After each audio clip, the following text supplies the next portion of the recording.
Hey, what's up guys? Welcome back. In this video I'm going to start talking about page objects. Basically my test suite here, I'm happy with it. It's coming along nicely. However, right now all I've been doing is writing tests for this home page of the app. The problem is there's already quite a bit of code and you can already see some duplication creeping in. Um, and that's not good. That's never good. The point is, as I test throughout the rest of the app, as my test suite grows, I'm going to want the test to scale to accommodate a larger app with much more functionality. And the way to do that is to create page objects. And that's basically breaking up what I already have here, start breaking up some of this code and into different files and different folders. And the point is that I'm going to start stripping some of these things out of the test suite and putting them into different into other files will that will sort of present a centralized place to do certain things, so that once I want to write an actual test for let's say the email input or the alert or the nav bar, I can call on methods that I defined elsewhere and make my test suite more readable, more maintainable, and scalable especially. So I made a little graphic here. Here's the basic outline of a page object. In the first page that you see all the way to the left is the base page. The base page is where you create like the basic page constructor that all the other pages will be built from. And in this base page, that's where I like to instantiate a new driver.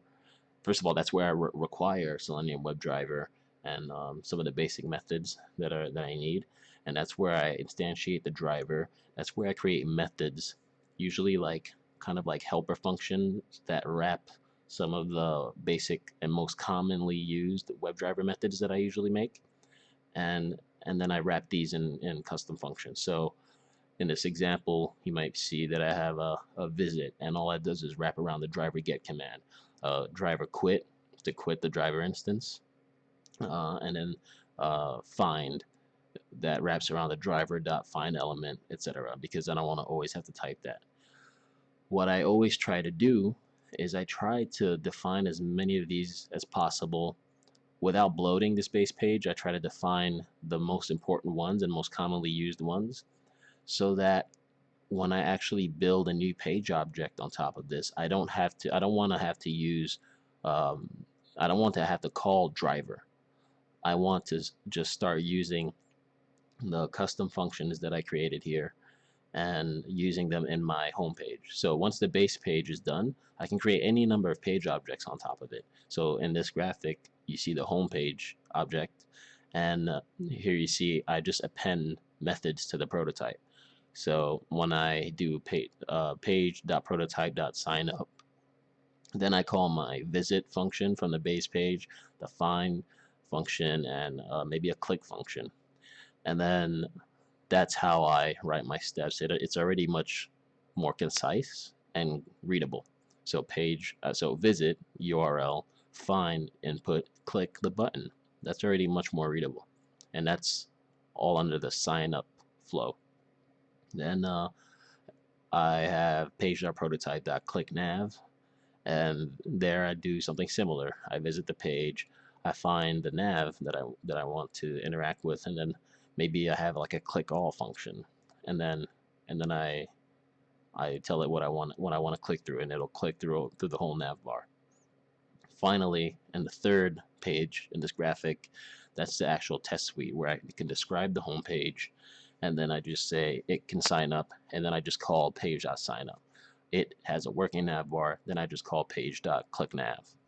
And as easy as that, my tests are ready. The only thing missing in this graphic is that there are a couple of more things I might want to add to this test suite, like assertions, and um, that's when I think using this method also really comes in handy, because basically I can just call, basically in the home page object in the middle, usually I will return a value or two, and then in the test suite when I call like page.signup, then I can assert that the values return the value returned by a page signup that I define in the home page will equal to something, will be true or false, or will contain a string or something like that. It could be anything, but you'll see what I mean later on. So when it comes to this test, I'm gonna start breaking it up and putting things into different folders and different files. So here I have my test folder. What I'm gonna do is in the root, I'm gonna create another folder called lib. All right, and then in this folder, I will create a base page. Boom. All right. So what I'm gonna want to do, I'll take this. Actually, I'll take all this.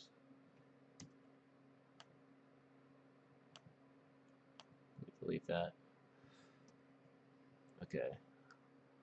I'll cut this out. All right.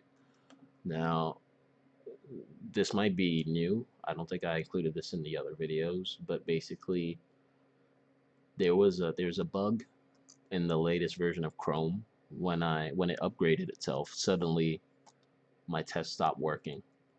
They would barely start, and that's because when I try to use something like manage window in order to make the window that fires up from a test appear on a second screen or something like that, for some reason it wouldn't work. So what I had to do then was um, upgrade to the latest Chrome driver. And what happened is that now that I upgraded to the latest Chrome driver, if I started up a test, there'd be like an info bar or something. I'll just show you. Maybe I can just show you right now what I mean. I'm gonna comment this line out.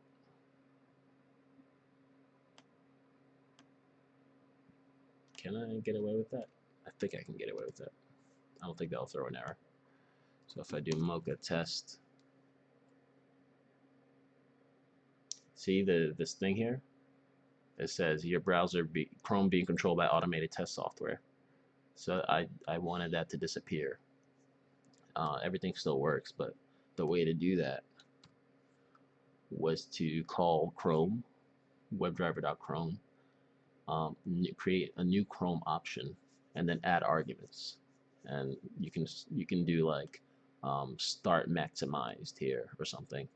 I did disable info bars, and then here you have to define in the new driver that you create when you build the browser. You have to say you're going to create a builder with capabilities, and then you define the Chrome capabilities and you set the options, and the option is this. That's the new Chrome options with the add argument, and then you build it. Maybe I'll do a separate video on that just to make things clear. But especially now that I upgraded to the Chrome driver, this did not break the test, because if you don't upgrade it and you have the latest version of Chrome, having this here to manage the window and set the position this is what I use to make it appear on the second screen. This would break your tests and it would just hang until it threw an error. So now that I upgraded to the latest Chrome driver and I have the latest Chrome, this works again. But to disable the info bars now, I just had to create the driver a little differently than how I had it before. All right. So base page. That's why now I'm gonna have to take this stuff and I'll do that.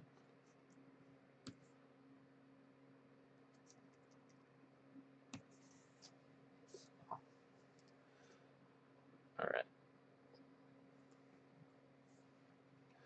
So now here I can delete all this stuff. I can delete. I'm not gonna have to use this or this. And I'll come back to this file later.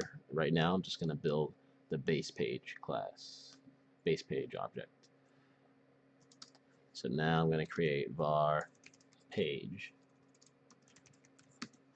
equals function,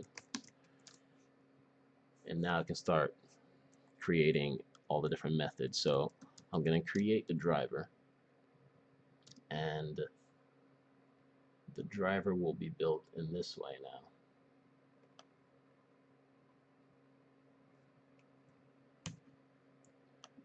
So that I can specify the capabilities. Okay.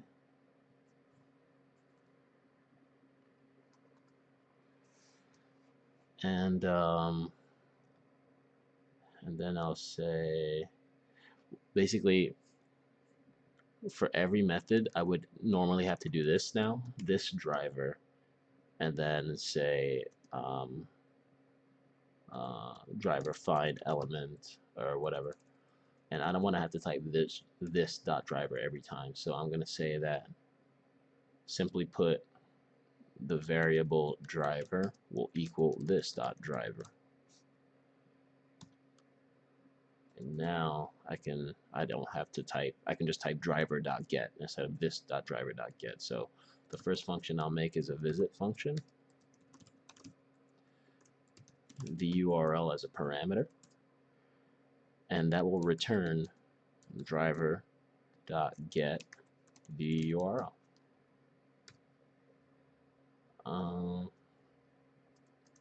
This dot quit will be function, and that'll be return driver.quit. Now, the most common thing that anybody does in using WebDriver is finding stuff. So this dot find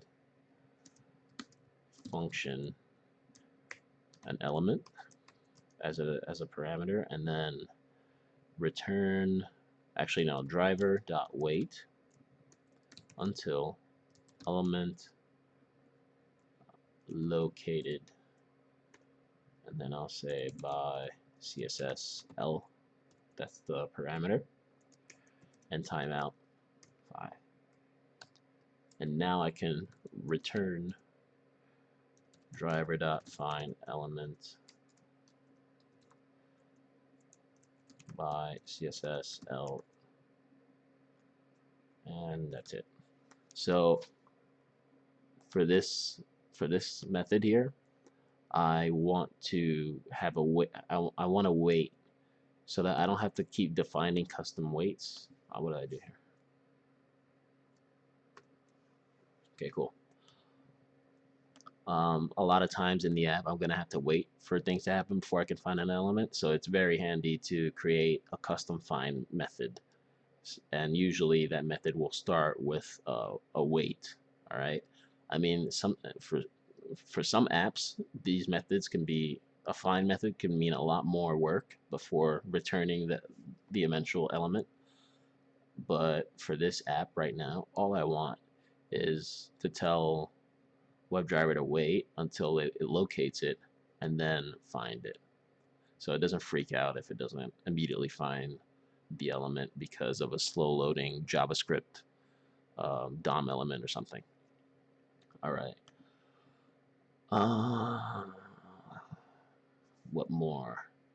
I'll do this dot find all.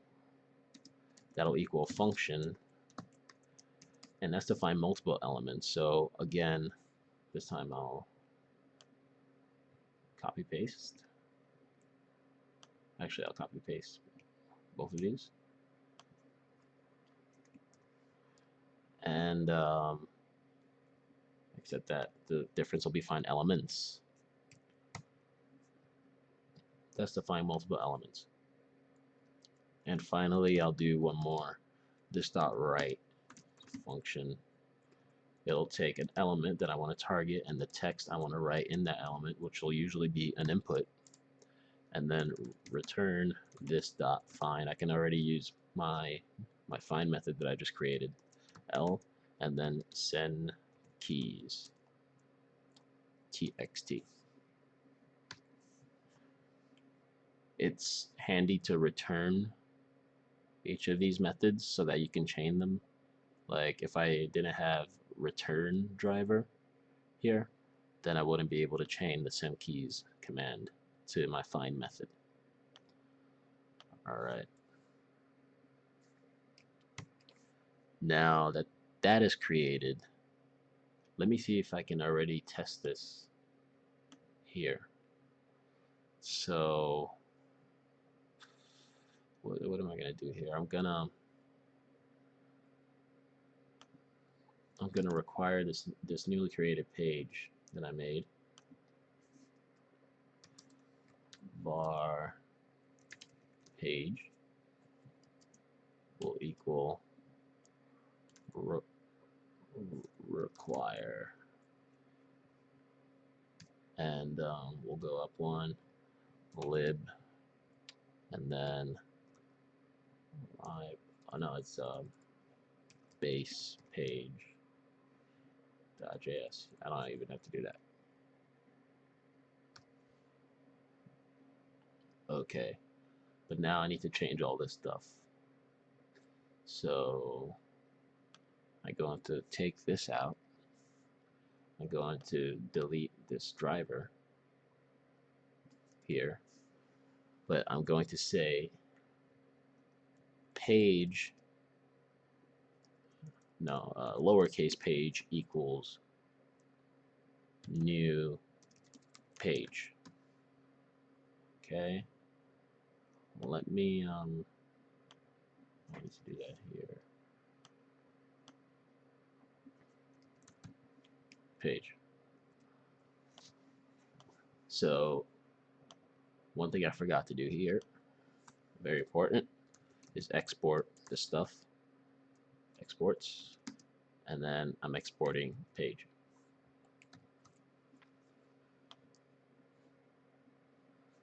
So now when I require it, I have to create a new page, a new instance of the page, and from that new instance I can call all the methods.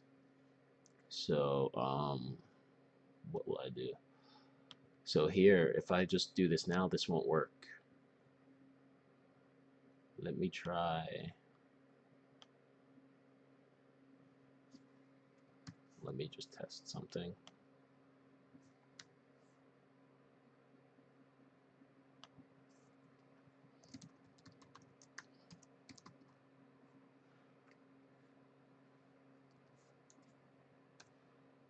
Wow. I know I misspelled hello, but whatever. This is just for a quick example. What happened here?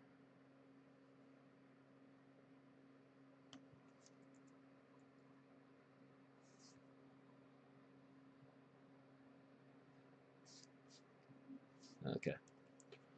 So this should not work right now. It's gonna say something about driver is not defined, I believe. So let me try this again. Mocha test. Driver is not defined. So now let me do this dot driver and this dot driver quit.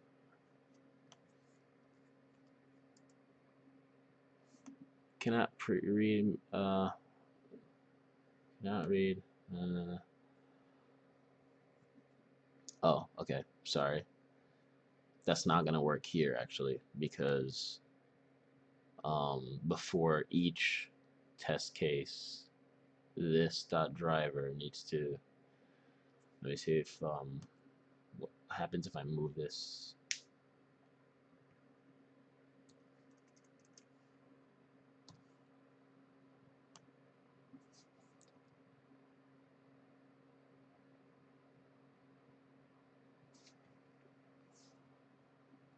And then here, let me try 1, 2, this.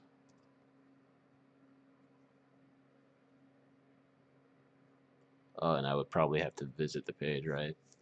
So page.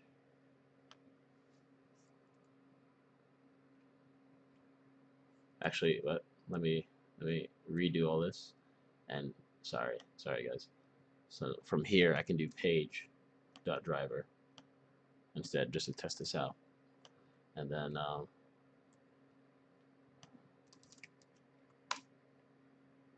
yeah, see, now it works. Okay, and here if I just do what should I do? First of all, here page.visit, and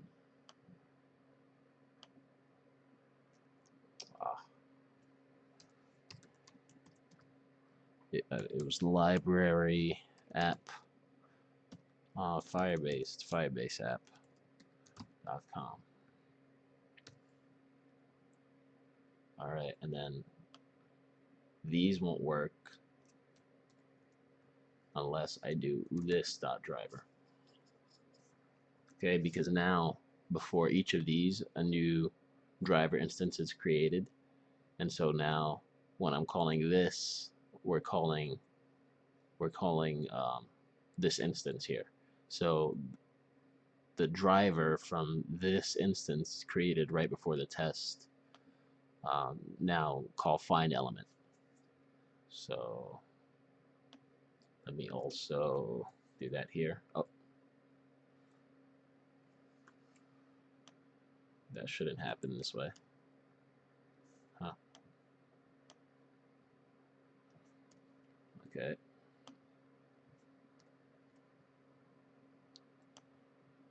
It's going to be the same thing.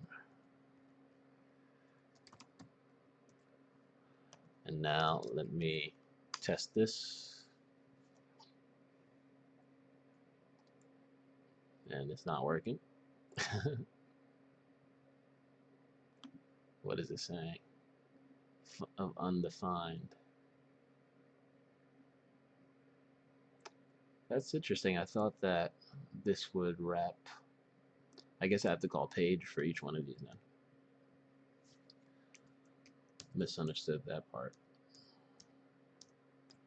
I guess this will refer to this anonymous function instead of referring to the page, the new page instance.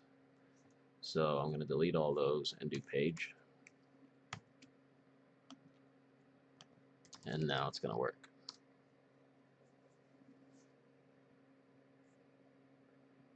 Oh, come on. Why is this not working? By is not defined. Yep, this is true. This is very true.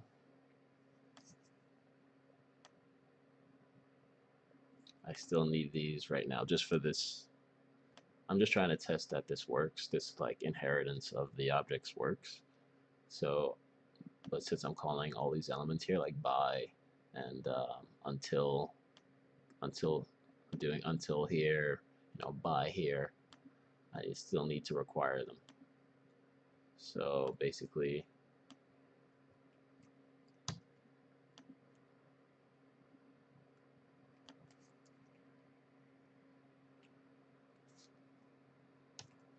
okay.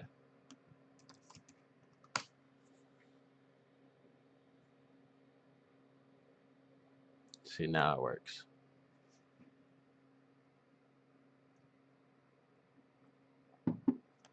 Cool. But now I'm going to remove this again. Okay. I guess I can leave this like as is for now. So my base page here is done. But I don't want to write tests against the base page. The base page is just a constructor. to create more pages. So in the lib here, I'm going to create a new file, homepage.js. Cool. And in this homepage, all I'm going to do is require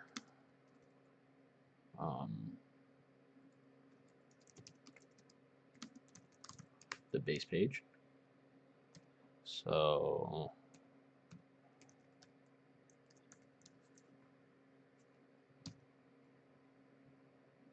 okay, and do I need anything else? Nope. So I'll do page.prototype, and we'll do, so for the first button, it was the first page, I mean, yeah, there was a button and the input. Basically, I want to test this button. It's supposed to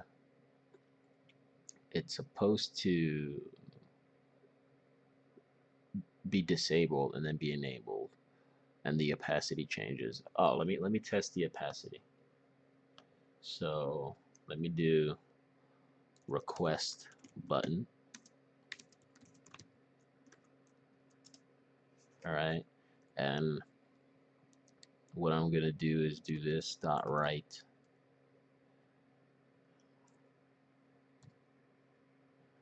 and I'm going to write in the input, I'm gonna write an email, user@fakemail.com, and then I'm gonna return something.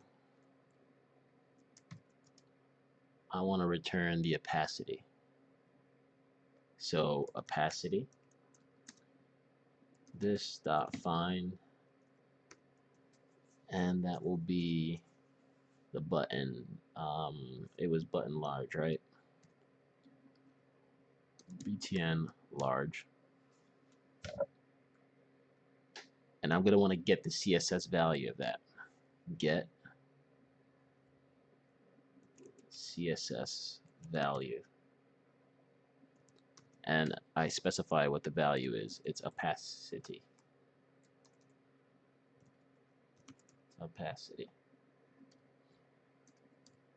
And then I want to return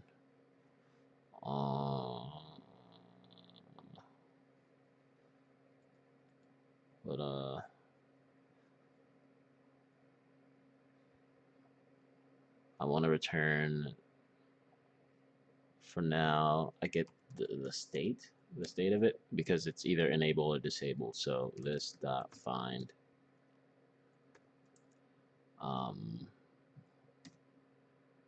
btn large, and then I will check is enabled, which is a method, a WebDriver method that you can append to web elements, and it will just return true or false. Okay.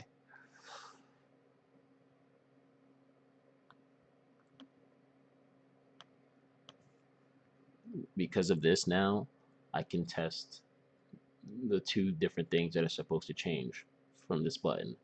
I will test that the opacity changes, and I will test that the state changes, that it becomes enabled, and I will write that test in my step definition.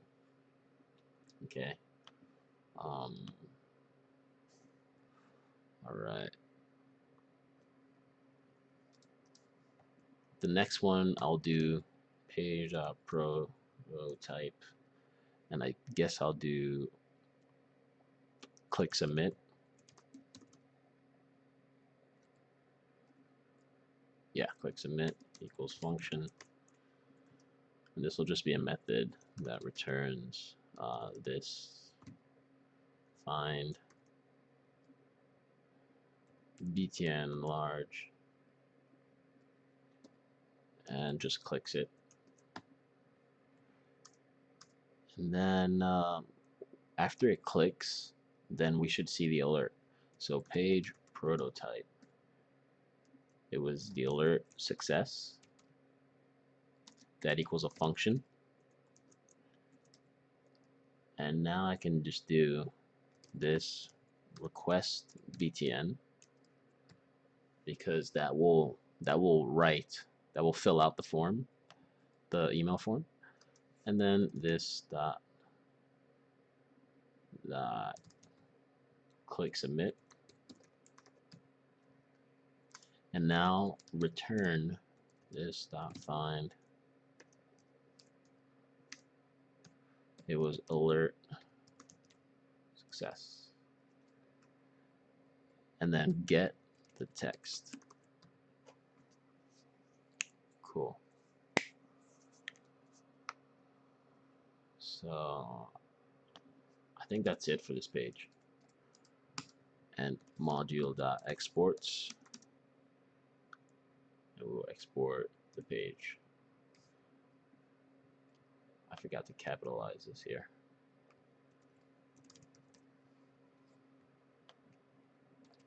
Okay. So now we have a home page.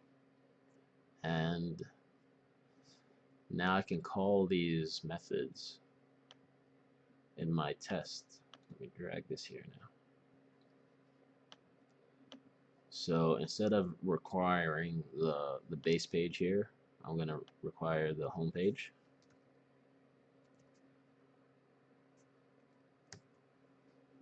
All right, and then this stuff here I can leave. I can leave in. I can leave this here. Actually, I don't need to do page.driver quit. I can just do page.quit, because that will call this quit function here. And all right, the first test I want is, let me redefine this. Typing an email, typing a valid email changes opacity to 1.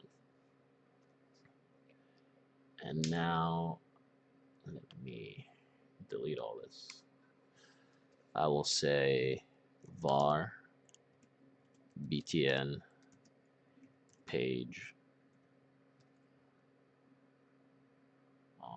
dot request btn. Okay. Here for the second test, typing, damn it.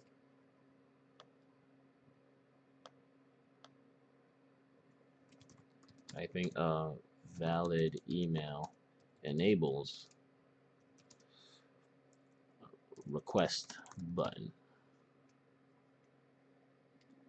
It changes button opacity. And now I can just do var btn page btn. And then the last one has to do with the alert success.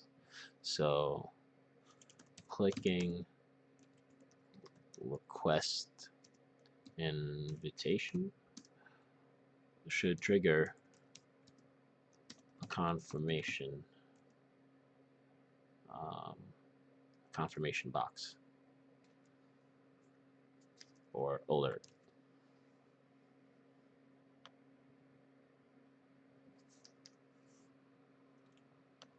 And for that,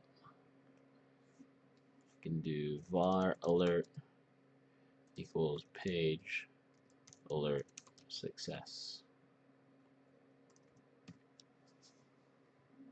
All right.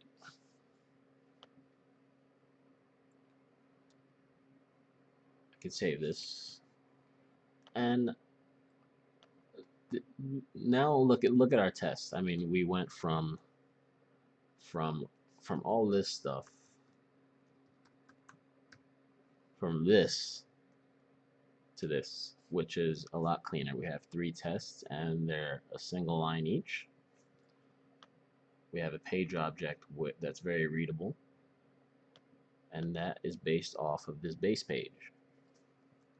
Now, as you might suspect, running these tests right now won't do much, because all it's going to do is um, it's just going to fire these. If I call them, I'd actually have to call them. I'm just storing them in variables here. But if I just call them,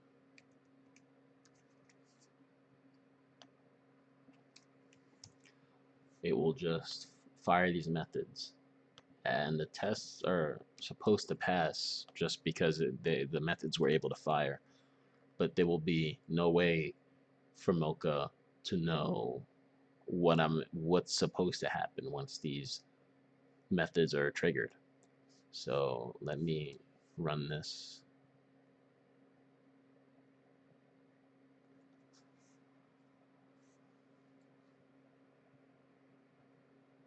Oh, why didn't that work? That's weird.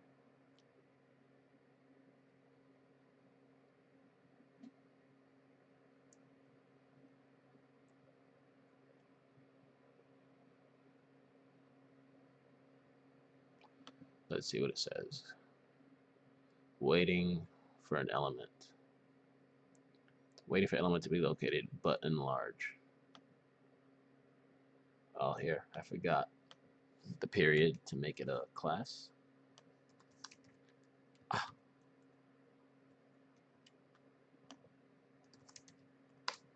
Okay, now it should work.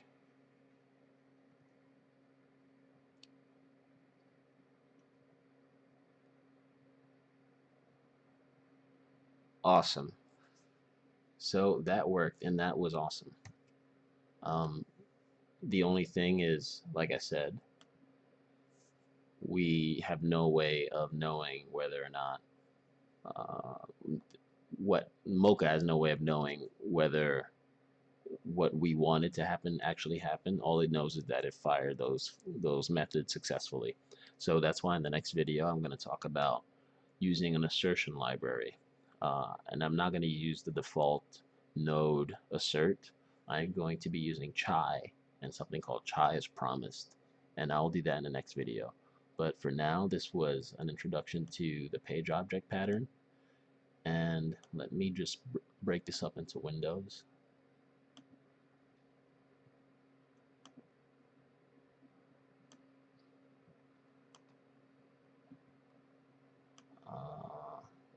Like that.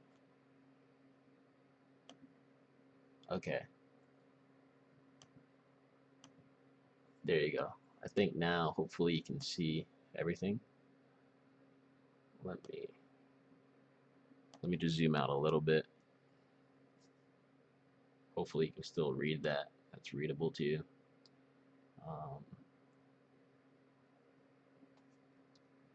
right, I'll zoom in a little more.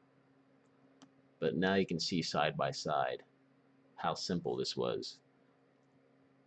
We have a base page, and that's where I require the Selenium WebDriver and the methods. That's where I require Chrome to add arguments, and that's where I create a page constructor and I build the driver, the Chrome driver, and this is where I define some base methods and I export the page at the end here. Then we just have the home page that's built on top of this. And the home page, you just require the base page and you can start appending methods to it. And finally, I have my test suite that is run against this home page. So this makes things a lot more readable, already more modular, and it will make things a lot easier going forward. So that's it for this video. I'm going to keep elaborating on this, and hopefully this was understandable. Thanks for watching.